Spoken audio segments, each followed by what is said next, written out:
Once upon a time, there was an old heron who had grown too weak and slow to catch fish as easily as he used to.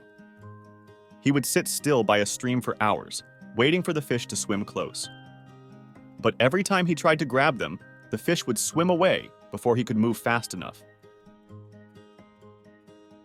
As days passed, the heron became thinner and weaker from hunger until he realized he needed to change his plan.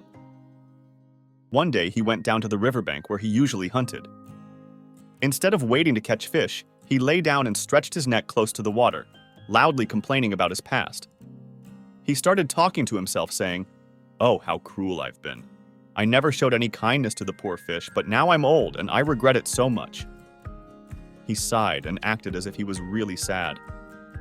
A curious fish, swimming by, heard the heron talking to himself. At first, the fish watched carefully, noticing that the heron didn't seem to be hunting like he usually did. Finally, the fish got brave and swam closer. "Why are you crying?" the fish asked. "What happened to you? Why do you look so upset?" The heron, putting on his best sad face, replied, "I'm old now.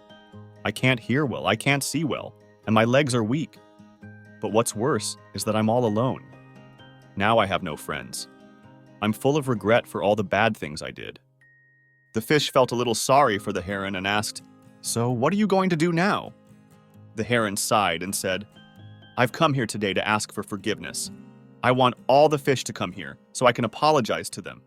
If they forgive me, I'll bring grains and rice from the fields every day as a gift to make up for the bad things I did." The fish, believing the heron's words, said, "All right, I'll tell the others and bring back their answer."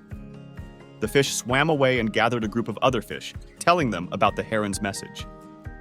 "The heron by the river wants to apologize," the fish said. "He wants to make up for all the harm he's caused us." But the other fish were not convinced.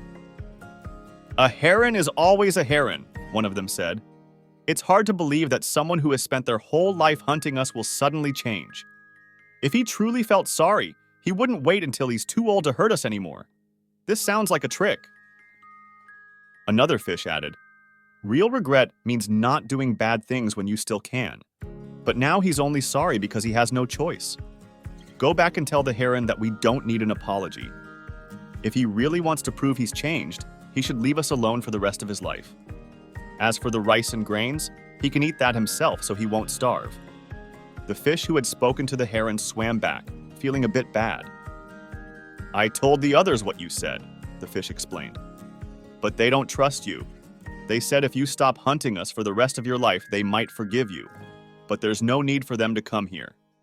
Hearing this, the heron pretended to cry even more.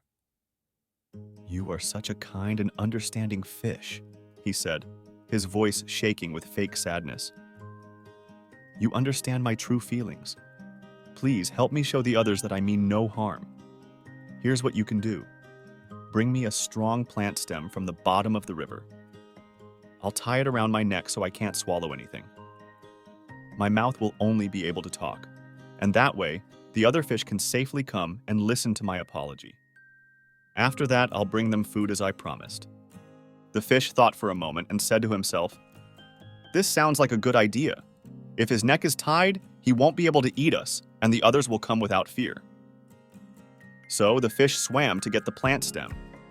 When the fish came back with the stem, ready to tie it around the heron's neck, the old heron quickly grabbed the fish in his beak and swallowed him whole.